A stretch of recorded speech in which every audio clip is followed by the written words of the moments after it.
Hey everyone!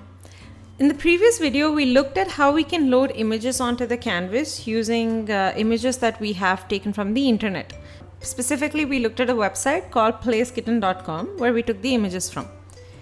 In this video, we're going to be looking at how we can use images that we've downloaded and saved on our computer. So let's say you have an image on your system. I have this one over here, LED. And I want to display this image over here on the canvas instead of this cat picture that we have from this URL. So the first thing we have to do when we use this image over here is resize it to the shape of the canvas. Now this is not necessary all the time. For instance, if you just want to add a background of some sort for your image, you can directly use it irrespective of the size of the image, and you can always change the width and the height so that it fits the canvas. However, since we will be using these images to make generative portraits, we need to ensure that the image that we use also has the same size. So if you look at this one over here, it has a size of 1312 by 1300 pixels. So that's much bigger than what we want since we're looking for 400 by 400. So first what we'll have to do is we have to resize this image. You can do it using any software if you are comfortable working with things like Illustrator or Inkscape, or even if you have MS Paint, it's actually a great way to resize this. If you don't have access to these tools, you can go online and use this website that we've mentioned over here. So what you can do with this website is you can actually drop an image that you want to resize over here. So I'm going to take this and put it in here. You can say continue to edit.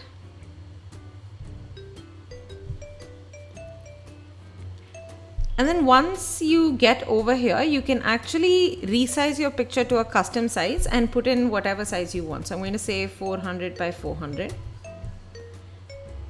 And we can ask it to resize. And once you come here, you can save it to disk. That'll automatically download the image. And now we have a resized image available. And if you look at this, the size is 400 by 400. Perfect. So now we have this image ready. I'm going to call it 400 LED so that we know which one to use. Now, how do you load this into your editor? So we can go over to the editor, and in the top left, you'll see this little arrow next to sketch.js. What this does is open all the files that are present in the editor, and we can include the image also here. So if you click on this arrow, it asks you to upload file, and you can drop whatever image you want over here. So once it's uploaded, you'll see it show up on the sketch files option on the left side. So what we can do is instead of putting the URL inside load image, we can just put the name of the image. So 400led.png, which is what we have saved it as here as well. And now when we press play, we see the image that we uploaded from our file.